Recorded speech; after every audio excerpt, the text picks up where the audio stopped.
Strats ideas, like as the game is fairly new, strats are found every day, and there's so many new runners and old runners even running this game. So strats are found here and there, and people are putting them together, which is very cool, I think. Right. Yeah, it's ultimately going to come down to who can kind of put this big puzzle together. But yeah, go ahead, Justin. So we had a bit of a technical difficulty there. But in any case, these guys are in the Cascade Kingdom. Tell me again about how they're moving around. So what are they doing here for the rolling? Yeah, rolling is just your fastest mode of transportation. If you're just trying to simply get from one flat-ish ground to another part of the ground, then yeah, rolling's going to be your best friend. You can start a roll. The problem with a roll is that it's hard to change your direction. Obviously, you can't gain any weight off of it, so it's not the only mode of transportation that you're seeing them utilize throughout the run.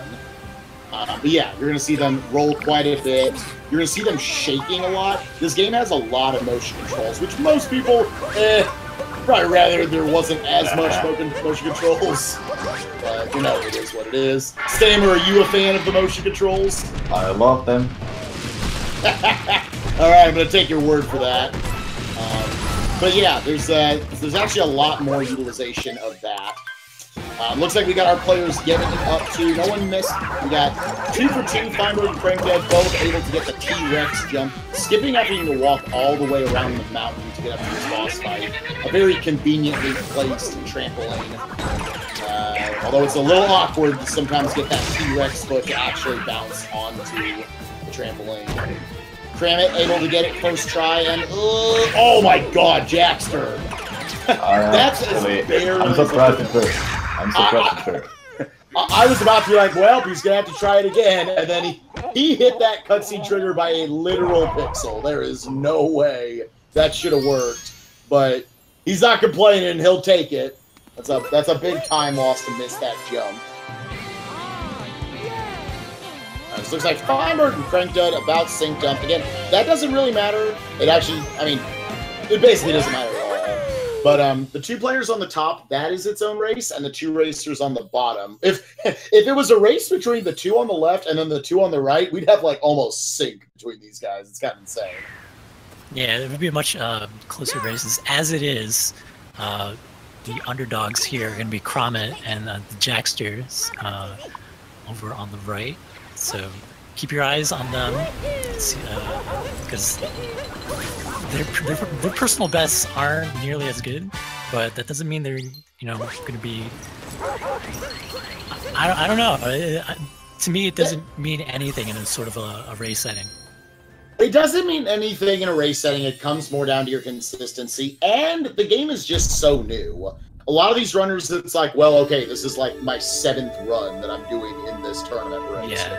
A lot of people with these lower times, that's their situations. So, again, I'm waiting for someone to just be like, oh, PB by 5 minutes all of a sudden, because I just finally put it all together. I know when I was going from like, I got an initial time of like an hour 40, and then it was an hour 29, and then an hour 26, then an hour 21, hour 18. It was just huge chunks of minutes coming off every single run. So again, don't judge someone simply by what their time is right now. This isn't a well-established historic speed game like SM64, where like they're probably going to play close to their PB, or they're going to be hoping to stay within a minute. Well, a lot of these guys are going to tell you, I hope I PB by multiple minutes. So with that, we're going into the first large kingdom of the run. We've got the Sand Kingdom. It'll be interesting to see what different routes each of them could take.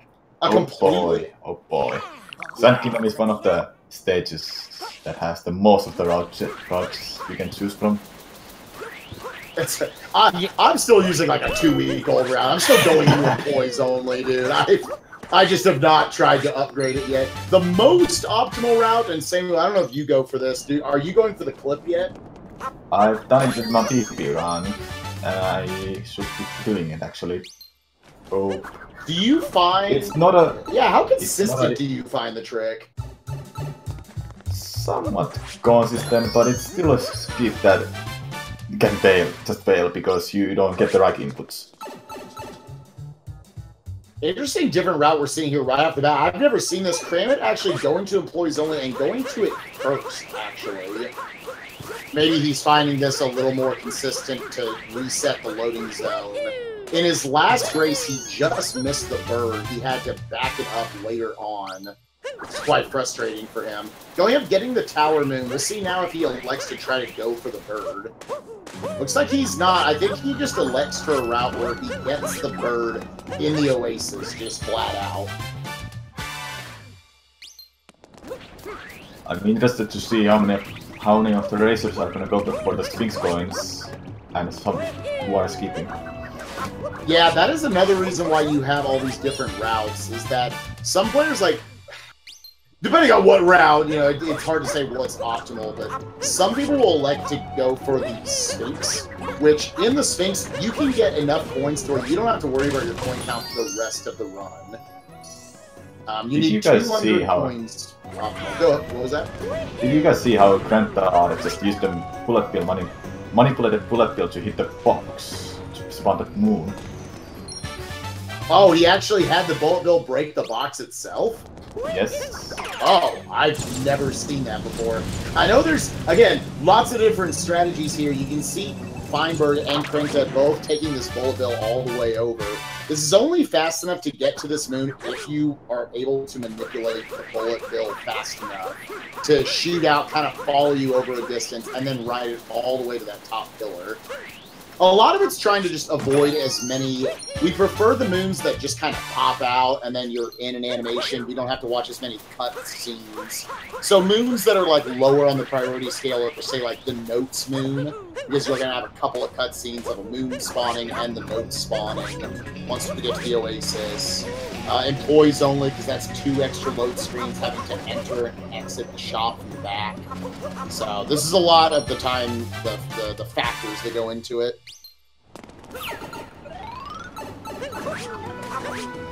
I see krankdud wants to get the Sphinx coins, although is Jackster also preparing it. Feinbergg, I think he skipped them. Krameht going for luggage, feels like he's also skipping Sphinx coins. Yeah, how do you feel about that? Like, are coins really easy just to come by, or do you ever feel short on coins as you go through when you have to go buy them? it's good to have a backup coins in your mind if you're running out of coins, and especially if you skip the Sphinx coins, you want to do Seaside first as it has the most of the coins on a route because of the moons routing. Then you go to Snow, and you should have enough coins that buy them.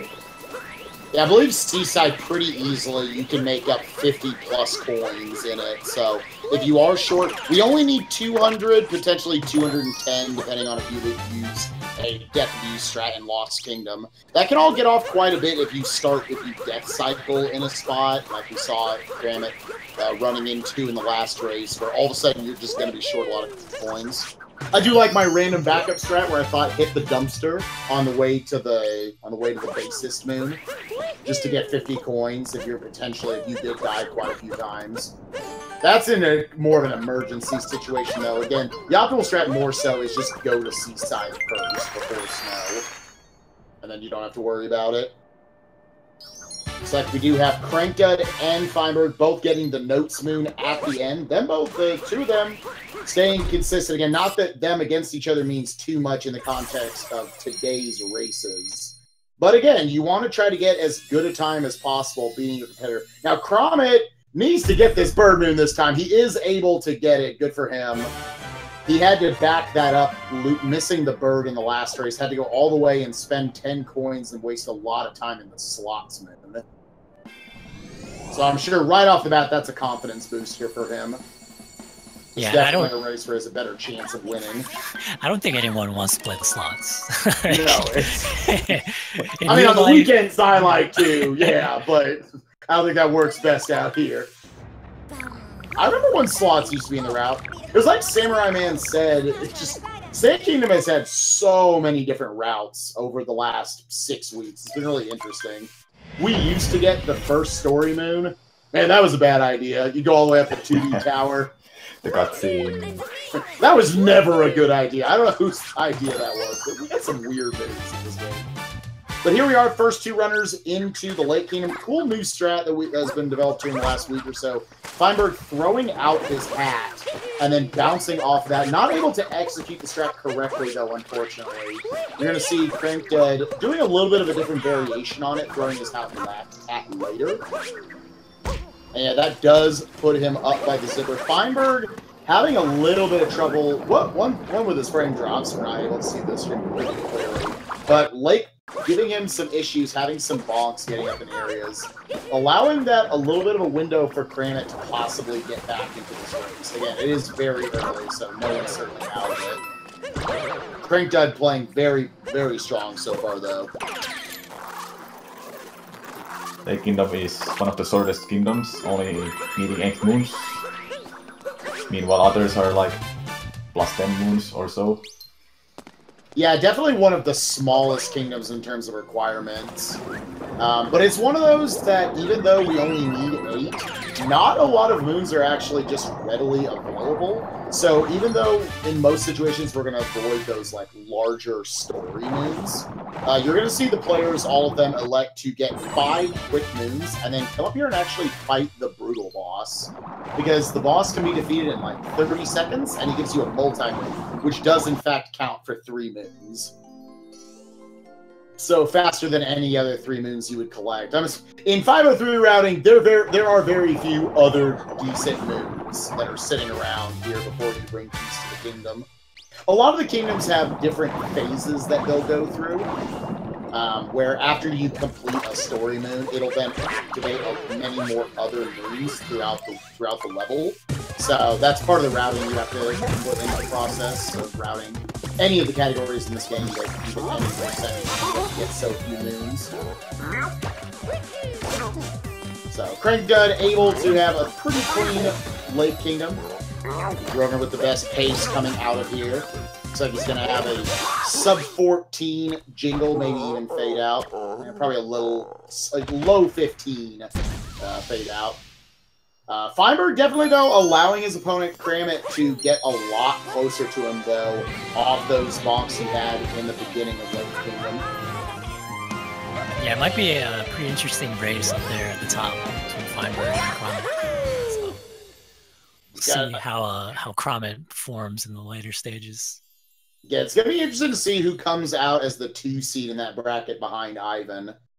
You got the 2 of them, and then you got Diddy. You know, for the most part, these pools are kind of set up to where, yeah, there's kind of clearly a number 1 and number 2. And usually, like, once you get to, like, your 4 seed even, it's pretty weak. So you just kind of count, all right, I'm probably going to beat that person.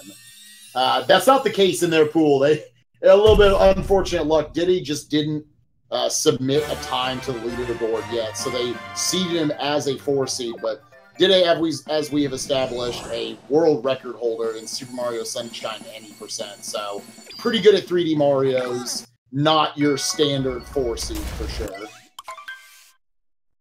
With that, we're getting into the Wooded Kingdom. Krankdud getting a couple moons there, electing to go to spawn the Bunny Moon first and then get it second. That never seemed faster to me. Samu, what's your feeling on getting the Bunny Moon second? I feel like getting the Bunny Moon first just wastes the time because you have to wait for the moon to spawn, then you kind of have to grab it. But it's just a personal feeling. Do you want to wait for the cutscene or not?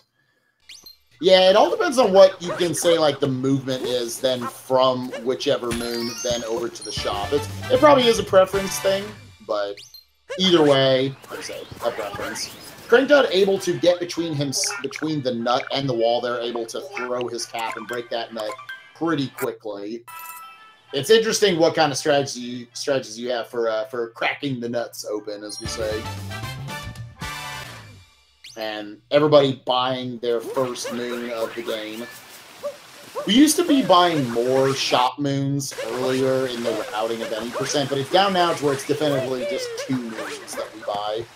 Wasn't it like buying one in a Seaside and Metro possibly? Seaside, you used to buy one. Metro, I know, was at least an option some people would think about. I don't know if we ever bought one in Sand. I think people, because you had to get 18 in Luncheon, I think people considered buying one in Luncheon. So you'd have to have all these coins. And then it got to where there was just enough routing found out to where, because obviously you have to factor in the amount of time just to get all the coins so you can buy all of those. That is correct. Since the single moon buy, you have to buy with 100 coins, and where do you get those coins? With the routing. So you wouldn't backtrack too much. Alright, I need your guys' opinion on this little section here that Krameht. And does this whole area feel like hard to you at all? Because like I look at it and sometimes, you know, there are enemies everywhere, and Krameht is trying to get himself up there. Wasn't able quite to do it. The movement from the moment you enter the Fuzzy's pipe is extremely specific. We'll see, Feinberg takes damage, but this should actually make it easier for him to get up there. It's still a bit of a time loss just because you're going to have to refill your health afterwards, but the Fuzzy's pipe I find to be one of the more advanced rooms in the entirety of any percent. For me personally, what do you think, Samu? It's one of the top rooms to do damage less, especially. I still do the damage way because I haven't got the feeling myself for the damage less way. It's really tough to pull it out for the last jump.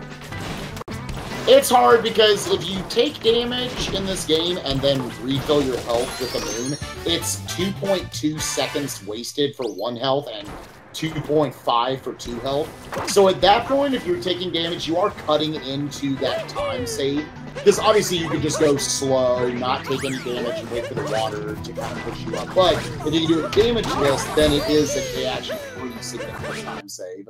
Also taking account the knockback you take from the damage. Yes, especially in the water. We talked about it in the last race, but it can be quite frustrating how much time you actually lose from taking damage in this game. You take damage, you lose all your momentum, you're getting hit, so you have to watch that animation.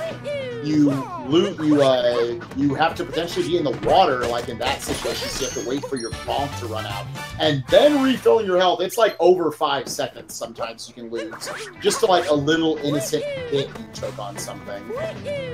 Which in races like this, where, especially as we get into more competitive races, that stuff is going to mean a lot. It's not just going to be, oh, okay, who didn't die in places and whatnot.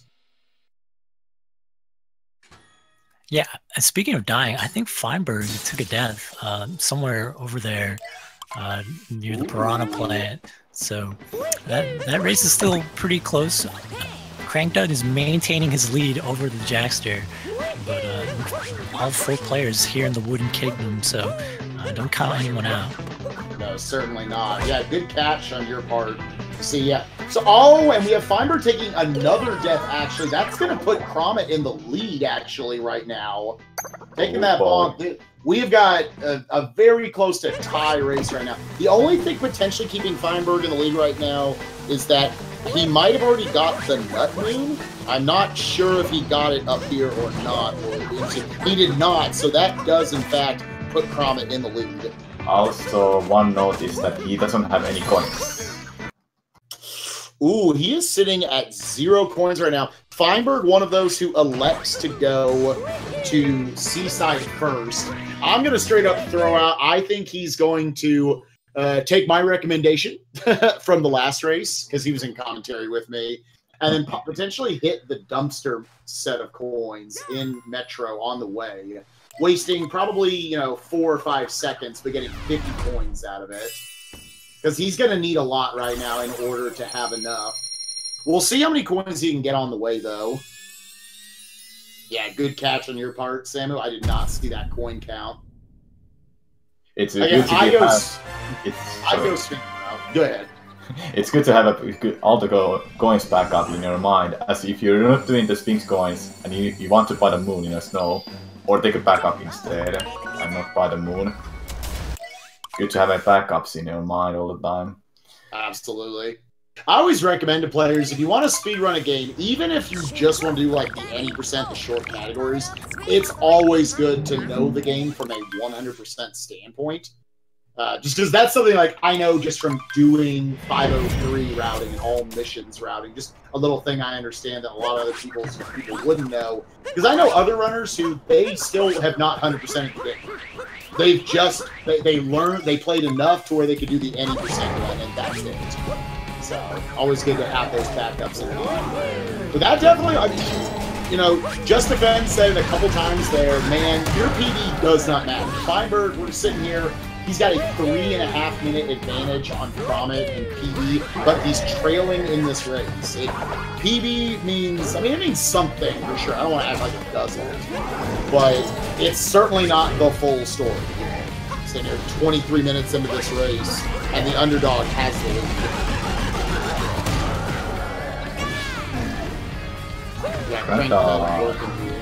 Krankdud is in a Cloud Kingdom. There's some really neat strats with the Bowser by like taking the damage on purpose, then hitting the gap while Bowser is dropping it at the first possible moment. I was gonna ask you, that's another strat I see. I don't see a lot of people electing to go for it now. You find the strat pretty difficult to pull off, because it doesn't look difficult just looking at it. Just like, oh, you stand there, you take damage, then you hit the hat and you pick it up. But you actually find it a pretty tight strategy. When I was practicing it, I started to figure out what I did wrong so it wouldn't work out. So when you want to try out a new strat, it's good to find out what works and what doesn't work, so you know in a run that what you would want to do right all the time. Right. It does look like Krameht entering the Bowser fight at about a 7-second advantage right now. Just getting an update on that. Go ahead. I had nothing to say. Go ahead. So we got Krankdud's the first one in here into the Lost Kingdom, and definitely I feel like this kingdom it seems short, but like everything here is just incredibly precarious. Like because you fall into that purple liquid and like that's it. Yeah. Yeah, that's it. That's not lava that bounces you back out of the air and you can save yourself. That's just a death. And we are actually intentionally not hitting any checkpoints in the course of this level. You're generally not going to see us really go out of our way for checkpoints. But that's actually because we want to take a potential death abuse. Some people elect to not go for death abuse. I believe not taking a death abuse is a 1-second time save. Is that right, Samu? 1 to 2 seconds, depending how you execute it. Ooh, Krankdud, unfortunately, bonking on this bug enemy along the way. That's going to waste actually a decent amount of time. because he needs to now wait for him to get in position so he can actually hit this block around the corner with the moon in it. Lost Kingdom is one of the kingdoms that is really punishing if you mess up there, like, as dying and you don't get the checkpoints, you're back in Odyssey. And talking about the Klepto trigger, it resets it if you die. Yeah, this is interesting here with the Jackster. He's doing a bit of a safer strat, getting a moon that I honestly have never seen, but I like it. You know, this is the race setting. Don't do the risky stuff. Keep yourself alive. Yeah, we've got, it looks like both Krameht and he did, I knew he did that in the last race I just called. Both of them electing to do that cave gardening moon that's in there. It's in that cave, well. We're having obviously a lot of drop frames for Feinbergg, so not exactly sure where he is in relation to Krameht. That tree can cause a lot of problems. You saw both Krameht and Jackster actually electing to go an older, safer route, where you go up and you jump off of the cage that the moon's in, as opposed to going off of that tree. But definitely the tree's a little bit faster. Ooh, Krameht taking a death, though. That's going to even this race back up. That's going to lose him his advantage over Feinbergg. Lost Kingdom is really punishing with all the deaths. That one is there. Like, Krameht just did. It's really unfortunate. Now he needs to be careful here. Throughout this whole playthrough of Lost Kingdom, you're trying your best to not run into any triggers for Klepto the bird. If you trigger it, he will come down, take your hat away, and then you're going to have to get it back, wasting a ton of time. He also will warp you down to the bottom. Looks like all the players are able to avoid it, though. You actually then trigger Klepto yourself in order to make him think he's taking your cap. When in fact he is not, to make it safe there, the rest of it. That death by Krameht really did kind of even this race back up. Feinbergg does take a little bit of an advantage, just jumped down to the moon. He's maybe got a 5-second lead on Krameht right now, so both players kind of matching a couple of bad deaths. It's very close right now. Both of them sitting at not great coin situations. That's one thing I'll say if you're going to go the non-Sphinx route. You better be pretty confident you're not going to die that much. Absolutely. Here we are, krankdud in one of the other hardest to execute rooms in the run, and showing off how difficult it is. Messing with these little baby Goombas down here. Metro City Hall is... There's just a battle with the elevator. Knowing the battle will... Then everybody has their own way to do the whole hall. It's interesting how many people has their own way. Yeah, even I have my own way because I just feel comfortable doing it. Do you elect to go the triple jump path to the left? Do you go to the right and hit the elevator? I've seen so many different ideas for how people go through that room. I myself used the elevator with a triple jump at the beginning. Yeah. I know, like, my strategy, I try my darndest to just never touch an elevator. Just make sure, like, the elevator has nothing to do with how quickly I go through that room. That's their own preference. We do have all 4 players into the Night Metro section. Again, the top 2 between Feinbergg and Krameht, again, that match very well could determine who's going to get out of bracket pool or not. So exciting to see it so close between them.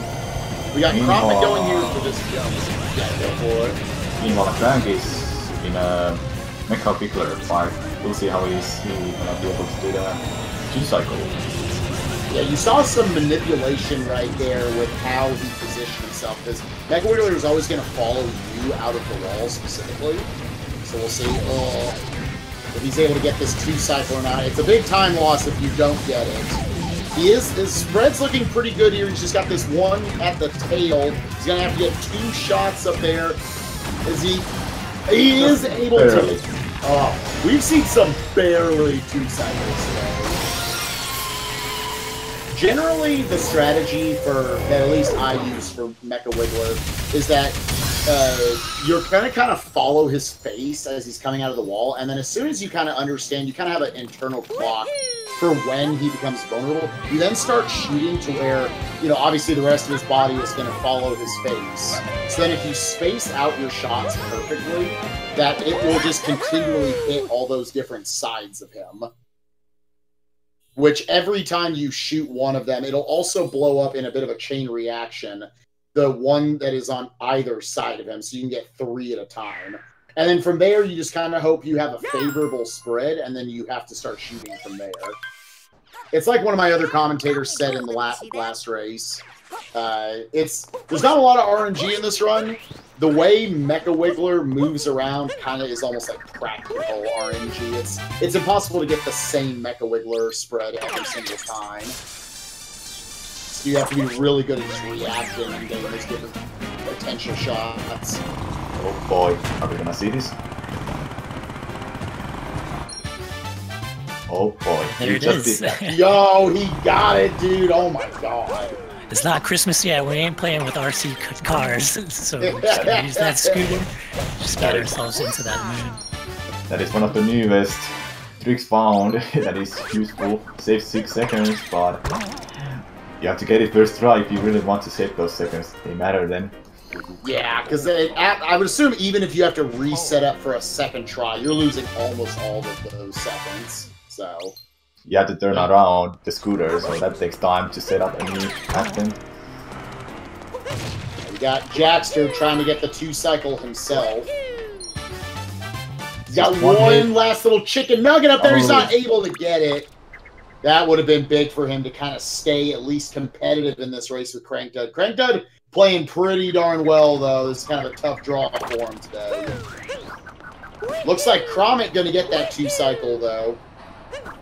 Again, we're having a lot of drop trains for Feinbergg, so it is hard for us to really know what the gap in that race is. I'm not sure if we're maybe seeing some potential delay. Krameht definitely lost a lot of time in the night time.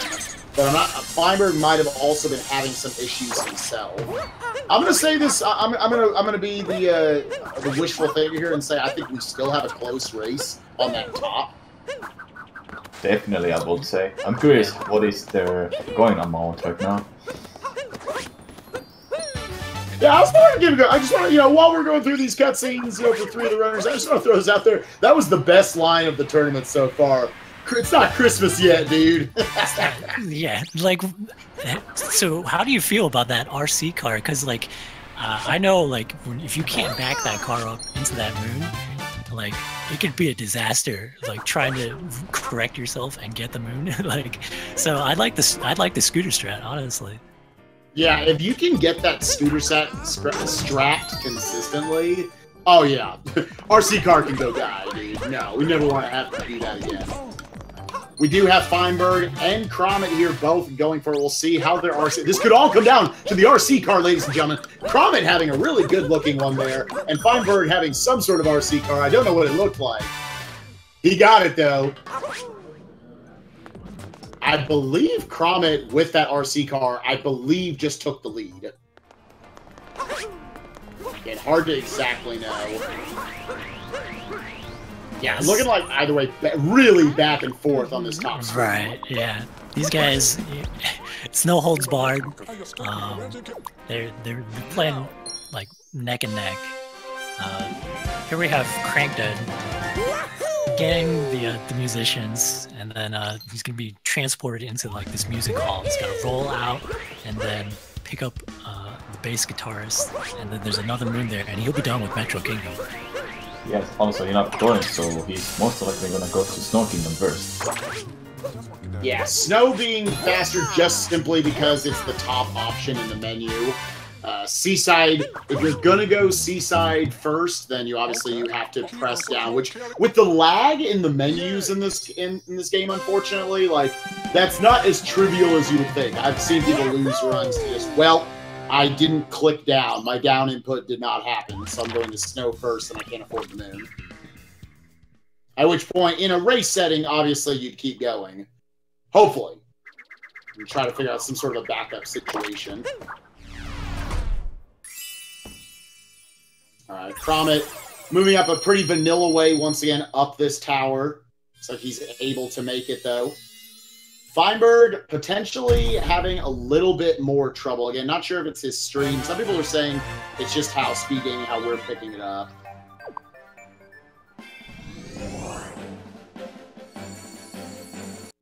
Yeah, you can definitely climb this needle like way faster. It looks like Jackster's trying to do it there, where you jump off, you throw the cap, and then you can keep jumping up. But sometimes that can really get away from you, and you just miss the needle, and you just start flying off the building, and that's no good. Like, it's one of the more subtly technical moves throughout the entire game, for sure. At least in the entire run.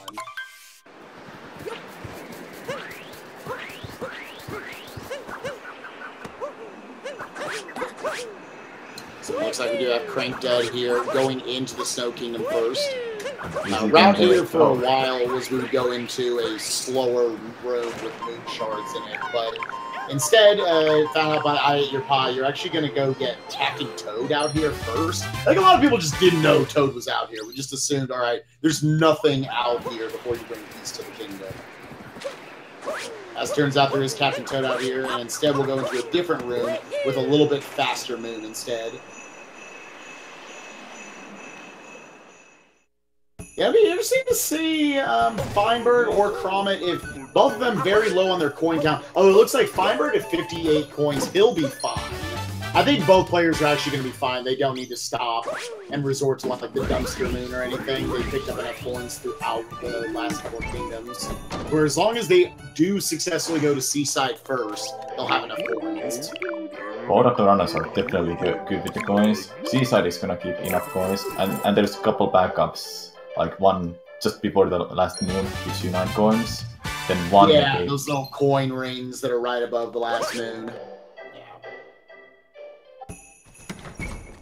Also, shoutouts to OTEP. We got our last players coming up on OTEP right now. OTEP? OTEP? If you're a sub to I Ate Your Pie, show off your love in the chat right now. It does look like, again, according to what we're seeing, and don't know if we're potentially having some stream delay with all the drop frames, but I'm gonna say right now Krameht is in the lead of this race, actually. He has definitively taken the lead over Feinberg. It seems like it. Quite the turn of events. Ooh, nice little ground pound roll to gain that momentum. Seeing really fun room here by krankdud, who unfortunately messes up. He's maybe going to miss a cycle because of that on this enemy coming up. He's going to have to let him blow by and then catch him from the right side. If your movement's really good, you don't have to wait for that. You can go a little bit faster. Got one little spiny left. So tell me how that, like, that sort of strategy there, how does that work with krankdud ground pounding and then rolling? Because I see him getting a lot of momentum out of it. Yeah, Sammy, you might be a little bit better at explaining it than me. It's just how that, ground pounding into a roll just gains you a lot of speed. Before you start ground pound, you're doing the spinning input, then you start spinning, you jump, then you immediately ground pound, and you're instantly in the ground. It's just faster way to hit the ground from the ground pound. I actually don't do it myself, actually. Yeah, it's a strat that people are again getting more creative with starting to use, but just for whatever reason you reach that top speed with your roll just kind of instantly when you do a ground pound into it. I know I was seeing Shaden there for a while. Maybe it was just people trying to get the spin jump to be a part of the route in some way. Ooh, krankdud taking a death, trying to go quickly through this Goomba room. We're interested to see what his backup strat is here. He already got the moon in the wall. Yeah, he's going to like to go all the way over. A smarter idea. krankdud really having a solid run before that. That's kind of the first major mistake of his run. There is a backup you can do from the next of the first 2 Goombas by throwing the cap next to the edge, then rolling to it. Oh, okay. Then you still keep the cap jump because you're doing the cap jump from a ground. Yeah, because I knew there was a strat that people would use where they would just make the icicle drop down and then jump from there, which makes it free. Like, that makes sense if you do that jump off of basically a grounded cap jump. And that will refund your ability to then dive off of the cap later on, allowing you to get a lot more distance.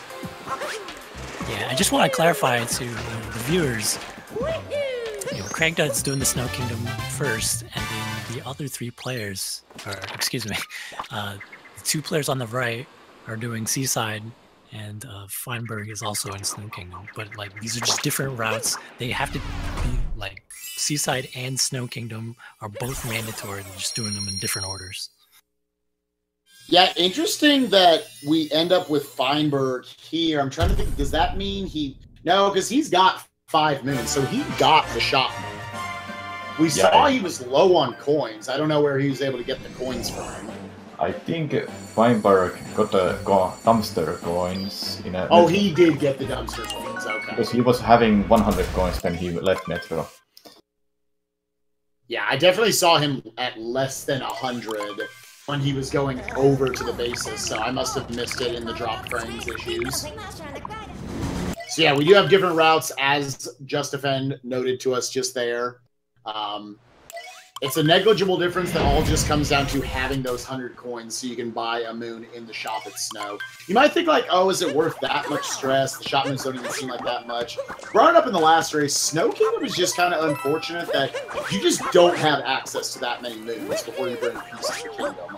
A lot of the moons that spawn after you finish the story, the main story of the kingdom, they spawn outside, where you kind of went through, you saw Captain Toad, and the blizzards going on. Just none of those moons are there for you at that time.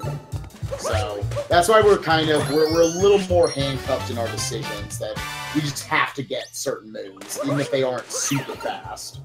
And bringing beasts to Snow Kingdom, it takes time. Oh yeah. It takes an excessive amount of time. In the World Peace category, which is a little bit more arbitrary category, but just bringing peace to all 14 main kingdoms, you would actually clip into the Snow Kingdom, or down into where you have to do a race, just to save yourself a number of minutes. But to actually bring peace to the Snow Kingdom, you have to win this rather lengthy race. It's not fast whatsoever, so yeah, none of that routing is really an option. We're pretty handcuffed. But here we are, krankdud, pretty well into Seaside himself on his second of these 2 kingdoms. Again, we'll know once he is done with Seaside, once him and Feinbergg are done with Seaside, and then the other 2 are done with Snow. We'll have a little bit better of an idea what the gap is in these races. Again, krankdud, despite the death he took in Snow, should be maintaining a pretty good lead here. There's no real disaster points where he can die or anything now, outside of just taking a ton of hits in a row at the end of Seaside here, so he should be able to maintain that multiple minute lead. Yeah, he's looking sharp, like, definitely prepared for this race. I know Jackster was also practicing too, so he's, not to demean, like, anything here, but he's just, I think he's just got a tough matchup here, and krankdud's well prepared for playing Super Mario Odyssey today. I didn't see that krankdud is, like, runners like krankdud had to be noticed in a tournament format like this. Because again, I mostly just knew him for Mystery Tournament, having I played those, which not everyone knows about those, not everyone knows the great names outside of something or something. Here we are. Good job by krankdud there to actually shake to kill those greedy enemies. Again, taking damage, it might seem like, oh, just don't even worry about it. You'd rather take the little split second to spin to attack those enemies than take damage and lose the time again from taking the damage and then refilling your health. So, krankdud on really good pace right now. He's going to be about a minute ahead of my low 112. So, he's definitely, I would say, on PB pace right now. Which is, again, a bit of a tough draw for Jackster, for sure. But Jackster, either way, keep playing, making his way. It's the first match of Group C, so certainly isn't going to end his tournament. Yeah, it's going to be exciting when, you know, as the tournament goes on, and we move on to the brackets. Just like the more time that the players have to practice the game, to do their runs, like how good they really get. And I like that we had a tournament so early on in this game's lifespan, just to maybe share strats, to see different play styles, and yeah, I think it's healthy for the community. Absolutely, it's definitely healthy. So again, it's a race for these top 2 runners to get to the end of their kingdoms. Krameht trying to get his last 4 moons in snow, while Feinberg's going to get his last 8 moons in seaside. Hard to know exactly which of those would go by faster, and obviously it also comes down to the players, how well they execute. Krameht's going to have to see more cutscenes, though, to note. He's just having to get more of these small story moons. Again, just not having a lot of options in snow.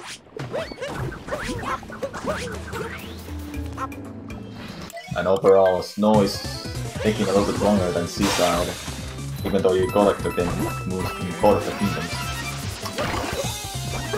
Yeah, I think a standard split for snow is still like a 5-minute split, which is pretty nuts. Like, pretty slow in comparison to considering you're only getting 10 minutes in the game. Yeah, looks like Feinberg making his way over with the Gushing. Seaside, another one of those kingdoms that went through a lot of different routes. Originally, we used to go out and get the Gushing and then kind of ride him along the back wall, getting some story moons, getting some of these moons that we're getting normally with Mario at the start with the Gushing instead, which is a little bit faster, but then it was found out that instead, just go this completely different route, utilize the cheat sheet, and swim and grab these last 6 moons with him.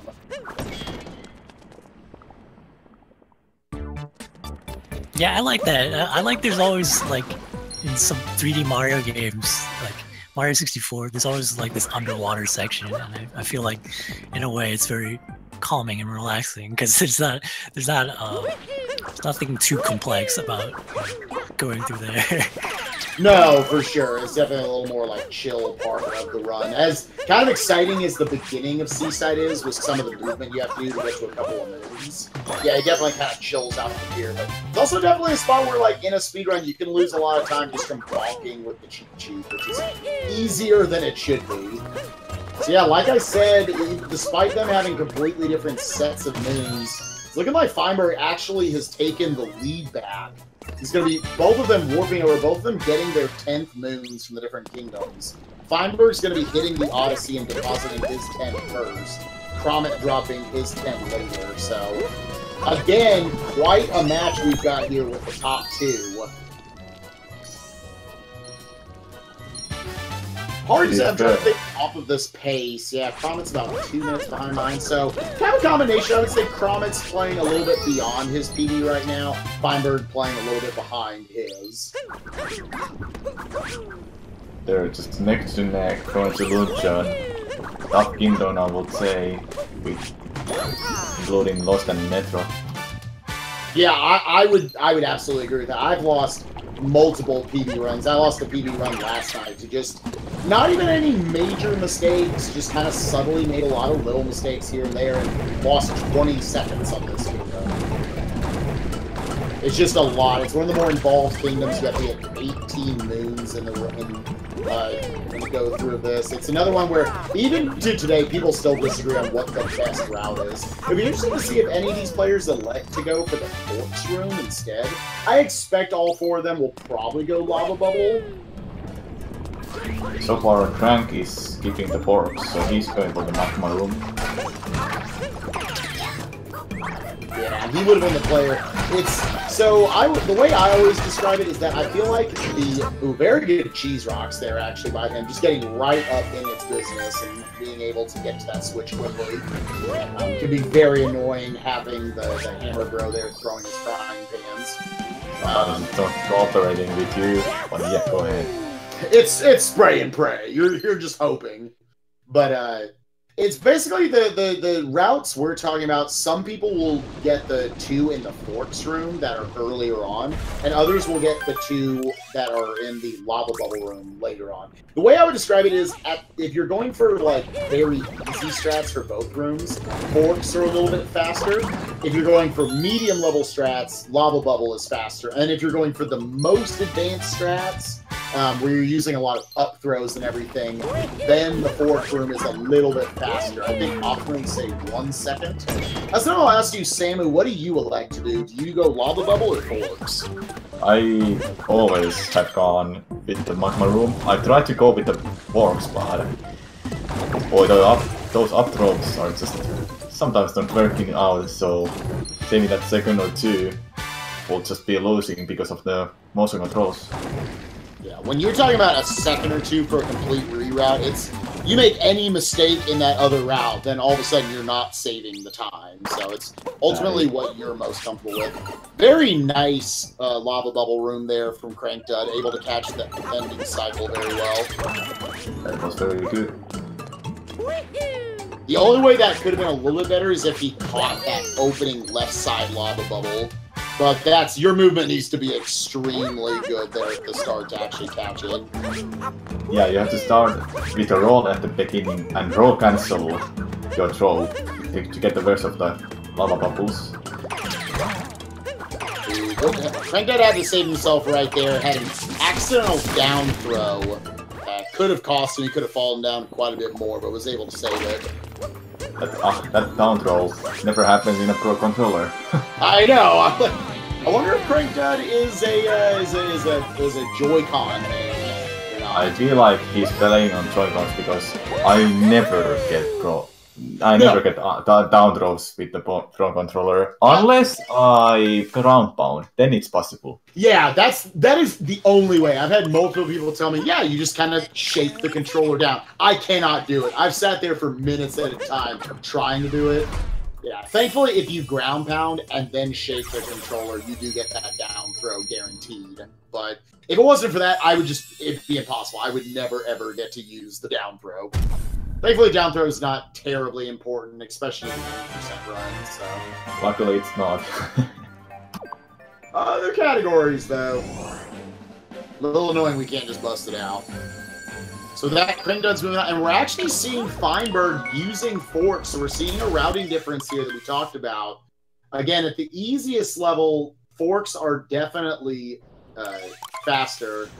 But if you see Krameht going for like kind of the medium level lava bubble strats, or like the better ones, I should say, he definitely can make up a little bit of time here.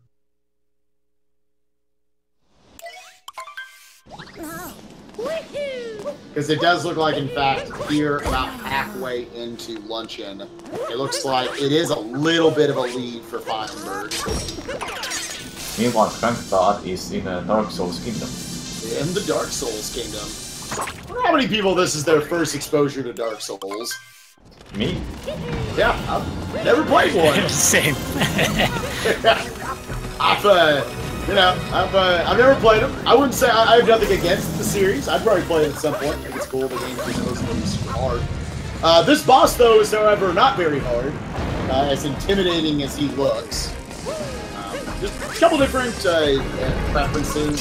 Some people will elect to just get on the dragon right off the bat and just take damage. And then once the iframes run out for him, then you can just grab the needles instantly. Others will elect to instead try to time it. I know I personally like to try to do Ageless and try to just get up there and throw my cap right as it's running out.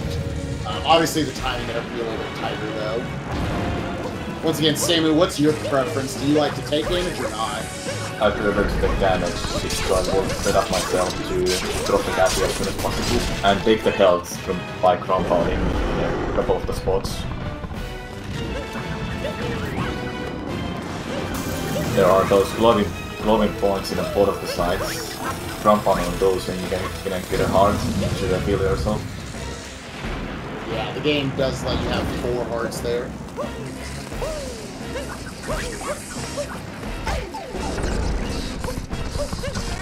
Alright, Feinberg going a little bit different route so he can get to this back moon. Obviously didn't have to get the 2 in the lava bubble room. Krameht coming out of the lava bubble room, so he's going to be picking up the moon that Feinberg, you're just now seeing on his screen pick up. So again, Feinberg maintaining this little lead. What I was going to say, top runners, top side of the runners are just neck to neck, and the next stages are gonna decide a lot. Bowser's Kingdom. Yeah, Bowser's Kingdom.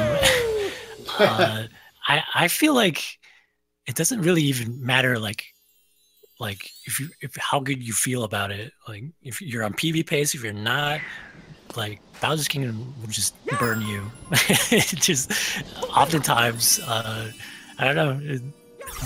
I see the most well-practiced players, just something bad happens, and it's very unfortunate. But yeah, we'll see how the players perform once they get there. Krankdud's going to be the first one there. The 3 other players are going to have to do the Ruined Kingdom first.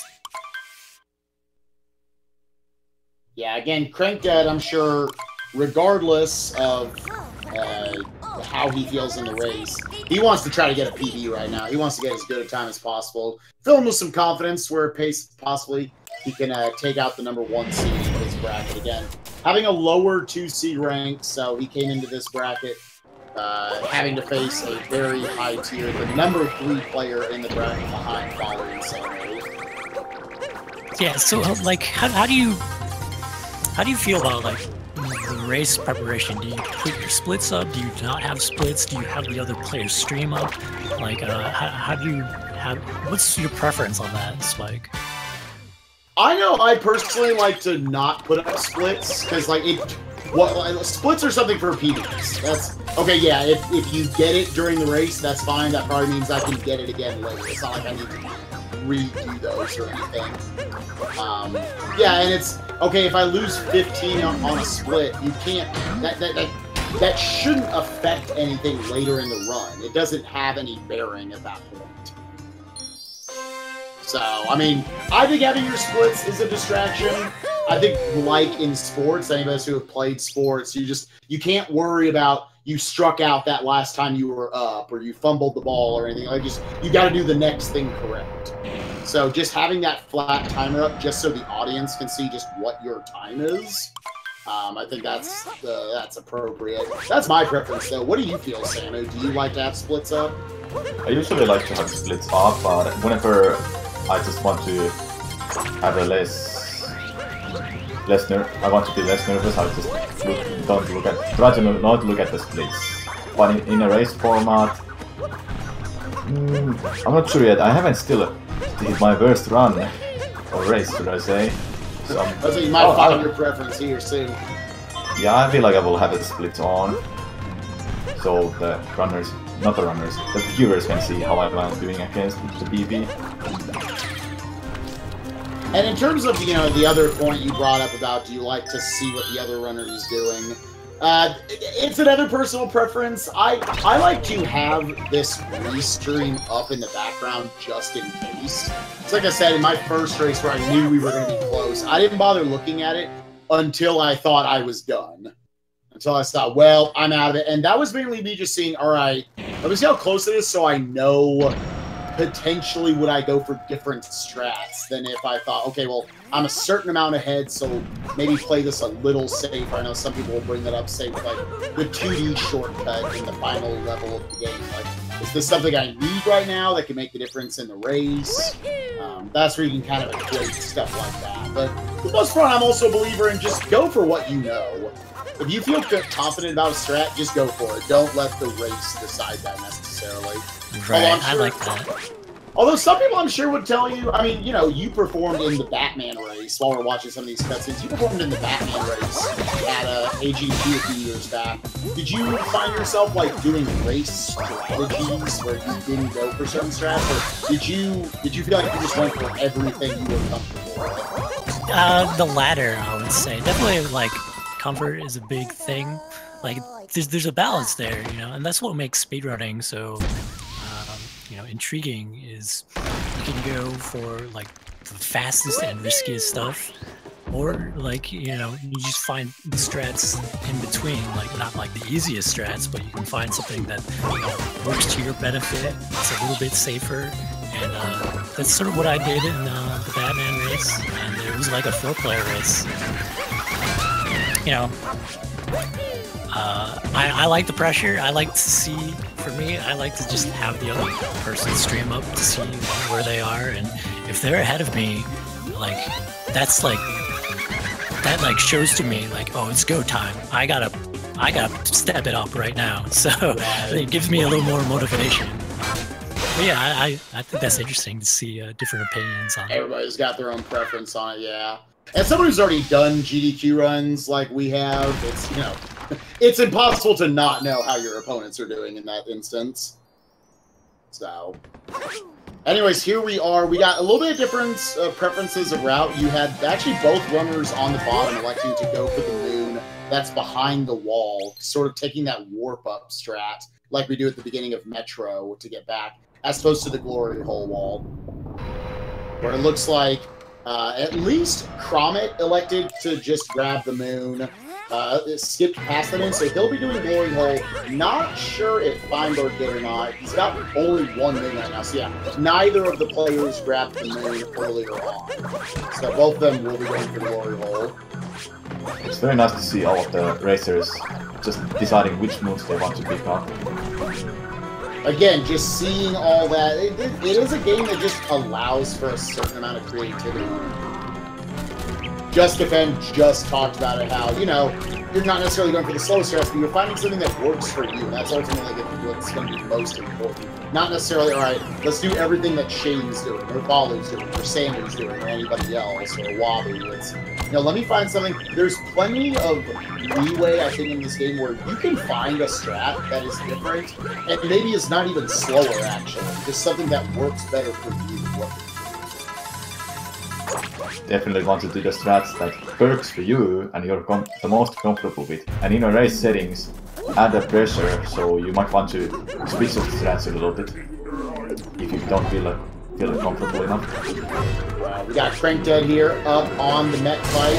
He's able to get the Birdless strat, getting up, knocking out Spewer. He's able to get back up on top. That always gives you more than enough distance where he can actually just get a dive off. Looks like he's going to go Topper second. It's a bit of a preference whether you like to go Topper or Ringo second. Some people find doing Topper second allows for an easier third hit on Ringo. Something I might have to look into myself. And now, you kind of got to let this like Bucky Bronco face, you got to let it ride around. You're riding the bull at this point. Actually, krankdud going for... Wow, Harry at third. I'm surprised actually, because is he gonna be able to hit that? Oh, there it is. He is able to hit it actually. Very interesting new strat. Kind of electing for a ledge grab strat, and then once you know, you can just kind of let go and spam ZR or ZL, whichever you want, in order to get that immediate ground pound. Really great fight there by krankdud. Couldn't ask for better than that. The usual order you want to do with the Mecha Brutal is blue, or either then after that either green or yellow, then last one, and obviously the easiest one to leave last is purple. That's what I've seen everyone try to do. That's the first time I've seen one of the higher level runners at least go for Harriet third, purple third. So that's interesting. Ooh, you got Jackster. He is in a precarious situation here. Not sure how many hits he has left to get on Harriet. Hopefully this is the last hit. He's sitting at 1 heart right now. Yes, it is. He is able to take her out. Now here's the question: does he still have Topper left? If he still has Topper left, yeah, he does. I was gonna say I would recommend he go ahead and grab this safety heart over here. Far too easy to take a hit to Topper to risk that, in my opinion. And again, looking to just avoid disaster at this point. It would take krankdud his stream dying at this point to catch up. So he's just wanting to have as solid a run as he can. Again, for those potential tiebreaker situations. I was going to say, yeah, go ahead. Top of the string. Yeah, that's the story. top of the streams are just neck to neck. Feinbergg being a little bit ahead, Krameht being on a Brutal's Green Brutal, and with 1 health, he's in a tough spot. This is okay. He is able to get the hits. Now he needs to not take a hit when he's coming around. Is able to clutch it out. At this point, again, clearly has a disadvantage to Feinbergg, probably a good 20 to 30 seconds, but that can easily be made up on the Mecha Brutal fight. It was good for him to avoid disaster there. Not sure what was the last checkpoint for Krameht, so the checkpoint would have been really far away if he didn't hit the flag next to the Brutals.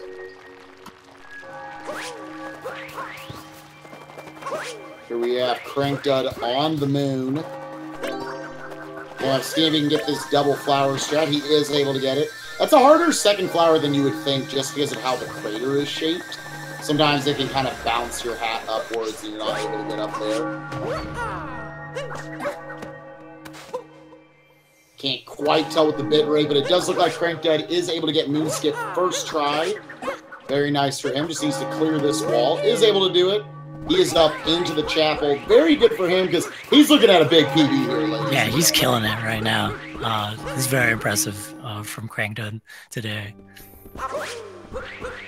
We're having, yeah, I was actually going to say, I feel like he might legit be on 109 pace right now, is how good his pace is. This is, like I said, might be the 2 seed in his bracket right now, but if he keeps improving at this rate, he very much can compete for straight up winning this group stage.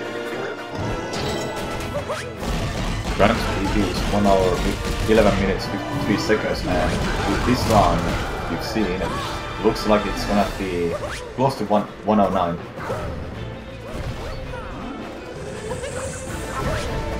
Yeah, what can you say? Is there anything like really disastrous here, like in the end game, that can really kill a run? I don't know, other than making a huge mistake on Bowser.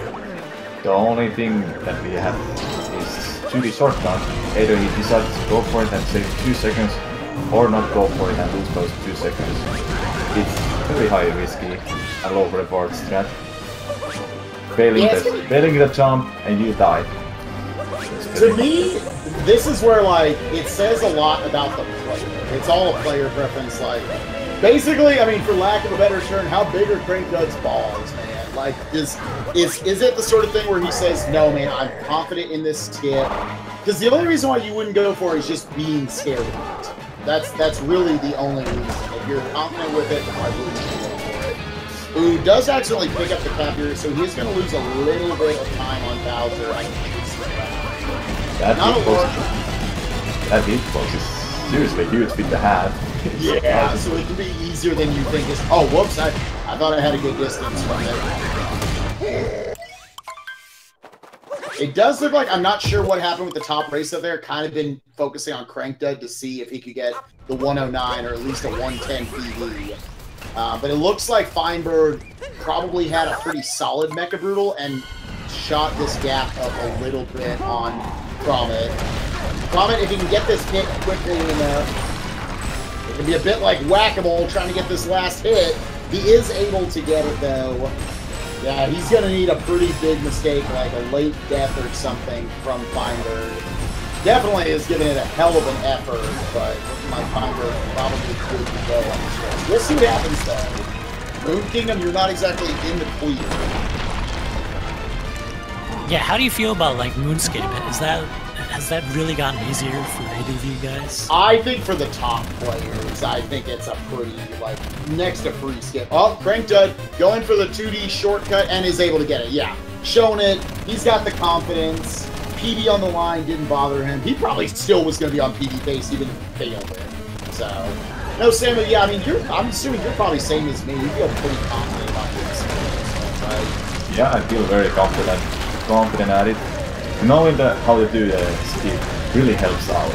The knowledge really helps out with the skip. At the first, when I was like learning the 80%, I had tough time to understand what went wrong every time in a mooncave skip. Then when I practiced it, it just clicked in and oh, this is what I did wrong. Let's just not do it anymore. Yeah, it was something that felt a little inconsistent to me for a while, and then as soon as I just like found the right position, I went, oh, okay.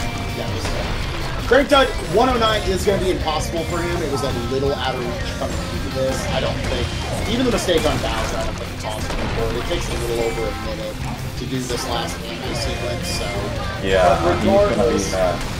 he's gonna be in a low 110 phase, which is gonna be a DP by over a minute.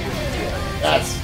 You can't hope for much better than that. He's able to get the snipes from far away to get that. He's going to be up here. He's going to be looking at, yeah, around like a 110, 15 or so. Looks like to be 110. 10 looking like it. Yeah, we'll see what the time is on that. So, yeah, 110.09 on his splits. GG to krankdud. That's pretty strong. Yeah, big kudos to him. He's going to be the winner of his match against the Jackster. His time in SRL is 1 hour, 10 minutes, and 13 seconds. And yeah, what a big PB for him. And he took a death in that run. So that's very impressive. That's, again, to note, so he's in Group C, and he was the 2 seed. That implies he was about the 58th ranked player in the tournament coming into it. And yet he just posted one of the top, like, 3 times of the entire tournament so far. So this is what I'm talking about, guys, where, okay, yeah, don't pay too much attention to what their PBs are, what their seeding was. It's so early on in this game. Everyone's getting better, and people are going to continue to get better. It's people better watch out. A lot of 1 seeds have already lost to 2 seeds in particular. So, I don't know. It's going to be fun to see.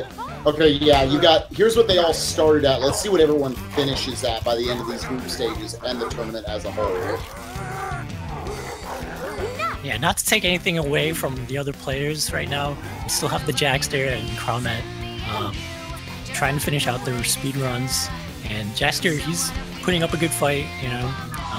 The krankdud, he just ripped out a 110, and that's really good. We'll see if Jackster, if he has potential for a BB for himself. So far, Krameht and Jackster are in back in the PP phase if they keep up this run. Yeah, everyone's stepping up their game. It's really awesome to see. Unfortunately, Krameht running into the same problem that krankdud had with the hat there. Those some hella dodges though he had on those fire waves coming out. Yeah, but yeah, Bowser fight's pretty straightforward. You know, you go up there, you take his hat, you start hitting him, and then you just gotta wait for these tail attacks. Just jump over him, and then he's got these fire attacks here in the middle as well. We are here at the end of the race. Unfortunately, I've had something come up. I actually need to bounce myself. I know we're pretty close to the end of the race anyways. I'm sure you guys can handle the interviews afterwards. But just want to thank everyone for having me today. And I hope you guys enjoy the rest of the Mario Odyssey action that's going to be going on throughout the rest of the day and the rest of the month and next year as well. So, thank you, Spike Vegeta. Thank you, Spike Vegeta. Thank you to Samu and Justifan. Hope you guys enjoy the end of the tournament and or the end of the races. And I'll see you guys later. Bye-bye. I'll see ya. So right now, we're gonna. Yeah, we've got 3 players trying to finish up. Definitely looks like Feinberg is going to win his match over Krameht. So he just needs to finish up these 4 pillars and then destroy the core in the middle. But yeah, his stream definitely dropping frames, so understandably it might be hard to understand what's happening. That is right. Feinberg unfortunately has gone through his PP, so he will be looking at 1 hour 40 minutes time right now, I think. Meanwhile, Krameht and Jackster are starting the escape sequence, and they're really looking at their new PP if they just keep it up.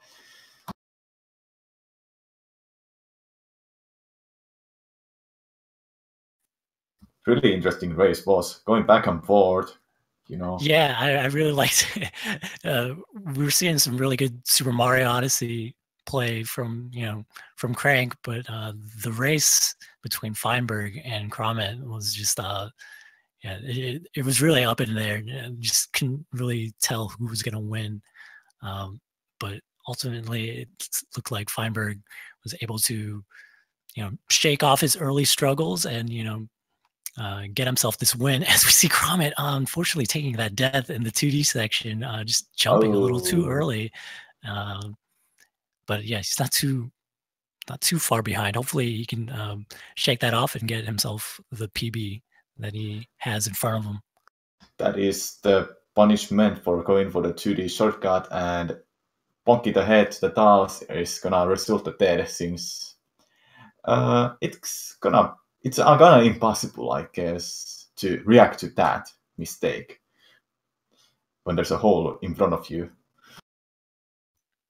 So yeah, between Feinberg and Krameht, Feinberg is going to be the winner of that match. His SRL time is a 1:14.18, so not too shabby, and it was enough to get him the win today. I'm sure he's happy about that, and you're actually going to hear him on commentary later on. There are plenty of Super Mario Odyssey matches happening later on, so you're going to hear him. Maybe if you have any questions there, you can ask him. But we're going to see if we can do some post-game interviews and see what the players think. So sit tight. Meanwhile, Jackster is hitting the last block, and he's looking at the new PP, guys. 1 hour, 16 minutes, and something. Yeah, 5 seconds. Yeah, this guy had a 1:17 before. Now he's moving up a minute. That's awesome. I'm like happy for the players to be playing this well in the tournament. Doing their best, and he finishes with an SRL time of 1:16.13. The runner-up in his match, unfortunately, running into Krankdud, who's seemingly unstoppable today.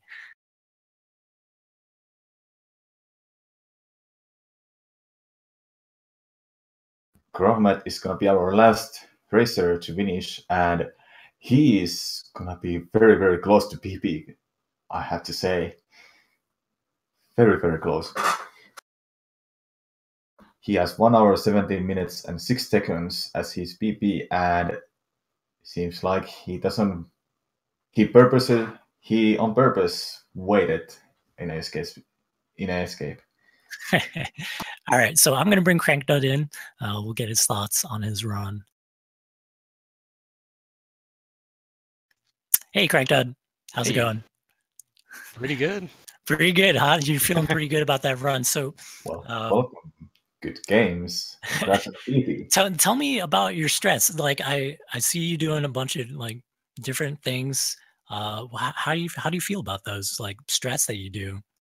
I don't know how they compare to what other people are doing right now, just because I haven't like watched Jaden's run or anything yet, so I don't know what he does. And then,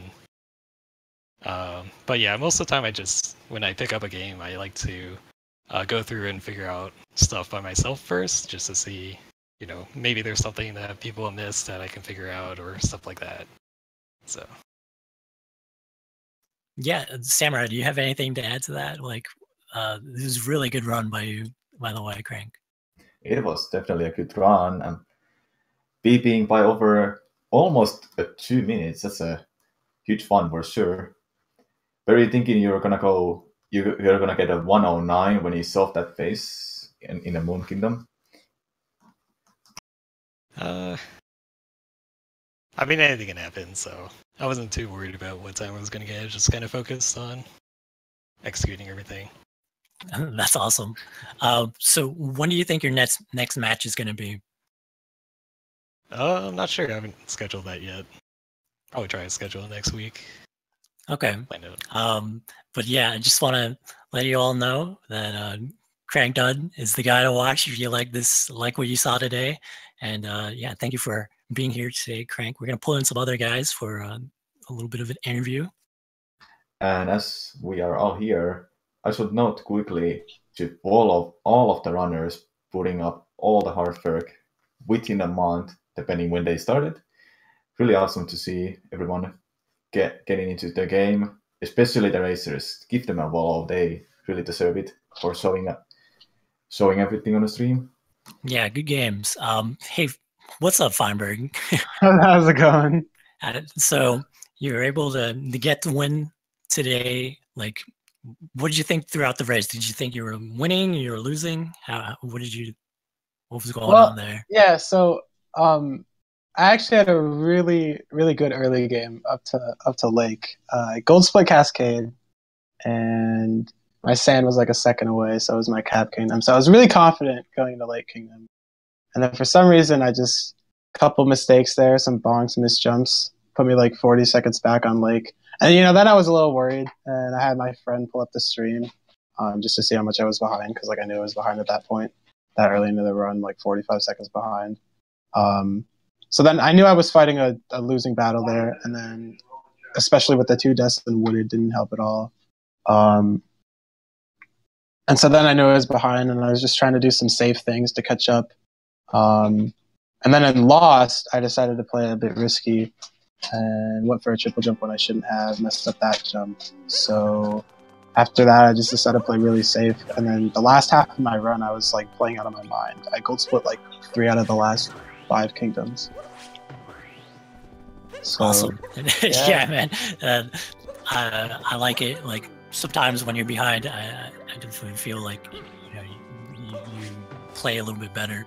But yeah, congratulations to you. Congratulations to krankdud for their wins. I'm going to bring in the other players. I'm just going to ask you all this question all together, so hold on. All right. Bye.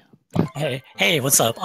So real quick, like we're a little short on time. I know we have plenty of other Super Mario Odyssey matches to go, but I just want to say GG's to all of you. And when are your next matches going to be? I'll start with Feinberg.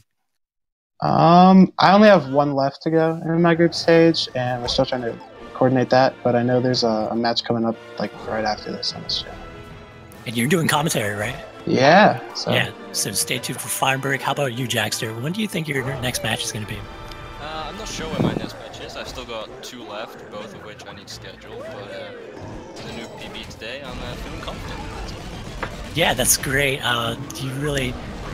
You're really playing really well, and yeah, you just had a rough opponent today. And last but not least, we have Krameht. When do you think you're going to get your next match in? I haven't scheduled my next one. It's a bit awkward trying to sort things out, but I checked my PB today with that Death in 2D Moon. But yeah, it was good runs. Good luck to you all in your future matches, and again, thank you all for playing today. And just want to remind everyone that this is the Speed Gaming channel. If you want more information about the schedule or of upcoming matches, go to speedgaming.org. There are links there, and you can get all the information you need. I think coming up next, we got 4 players for the Super Mario Odyssey tournament, so don't miss it. And yeah, thanks for watching. Thank you for watching.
Super Mario Odyssey!